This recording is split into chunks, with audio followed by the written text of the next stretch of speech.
NSIT निखारता है आपकी प्रतिभा को। NSIT, a place to imagine, invent and inspire. NSIT, अम्हारा, Bihta, Patna. 22 वर्षों का विश्वास, 10,000 से ज्यादा डॉक्टर्स, गोल नेशंस लीडिंग इंस्टीट्यूट।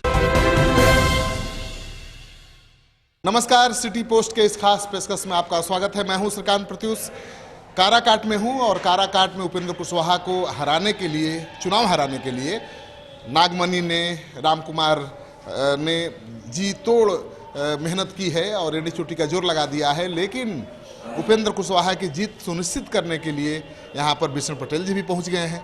क्या कुछ लोग उनको हराने के लिए एडी चोटी का जोर लगा रहे हैं, आप उनको जिताने के लिए क्या कर रहे हैं? देखिए ना, ये तो लोकतंत्र है और लोकतंत्र में यानी व्यक्ति का कोई महत्व होता नहीं है। लोकतंत्र में विचारों का महत्व होता है और मेरी नज़र में यह देश गांधी का देश है और गांधी का एक ही दर्शन रहा है कि इस देश में हिंदू, मुस्लिम, सिख, ईसाई ये सब भाई हैं और जब तक इन चारों में प्यार, मोहब्बत और अपनापन रहेगा इस मुल्क का कोई बाल बांका नहीं कर सकता है। तो हम गांधी के विचारों के कायल हैं और जो मोदी सरकार है उनके मन में गांधी का विचार का कोई मतलब नहीं है।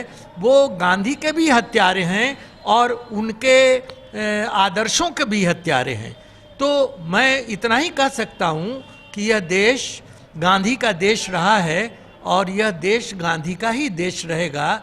उस सिलसिले में हम लोग जो भी कुछ कर सकते हैं वो सब कुछ करेंगे कि गांधी का यह देश बना रहे और गांधी का आदर्श कायम रहे। आप उपेंद्र कुशवाहा की लड़ाई को आप गांधी से क्यों जोड़ रहे हैं, गांधी के आदर्श और देश से? मैंने कहा उपेंद्र कुशवाहा तो एक निमित्त मात्र हैं।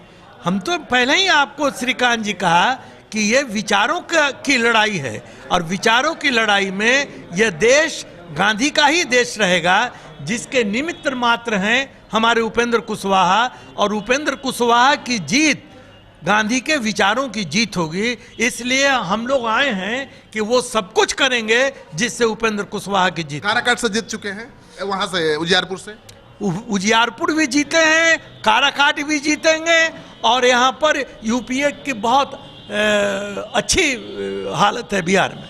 उनके प्रतिद्वंदी जो है महाबली, उनका कहना है कि अगर उजियारपुर से चुनाव जीत गए हैं तो कुशवाहा समाज उनको क्यों वोट देगा, वो तो मुझे देगा।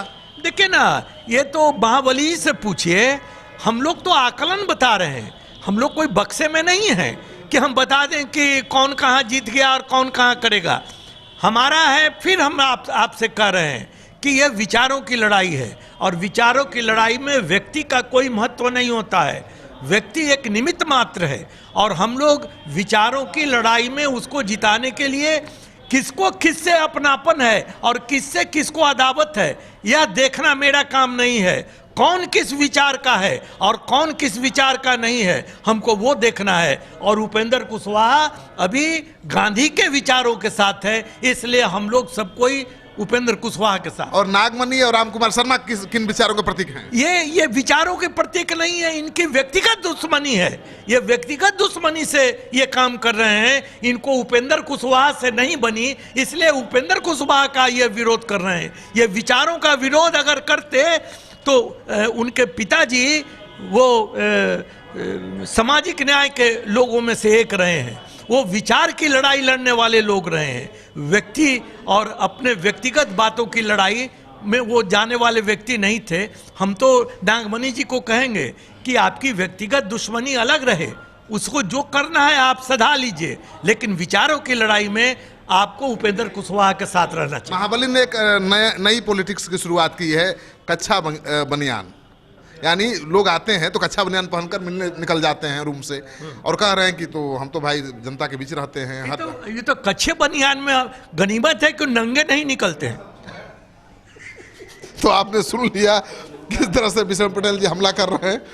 तो कच्छा बनियान की राजनीति आपको कैसी लगी जरूर कमेंट बॉक्स में जाकर लिखिएगा। अगर आपको ये वीडियो अच्छी लगे तो दोस्तों के साथ शेयर करना मत भूलिएगा। आपका सहयोग समर्थन लगातार मिल रहा है, उसके लिए बहुत बहुत आभार। नमस्कार।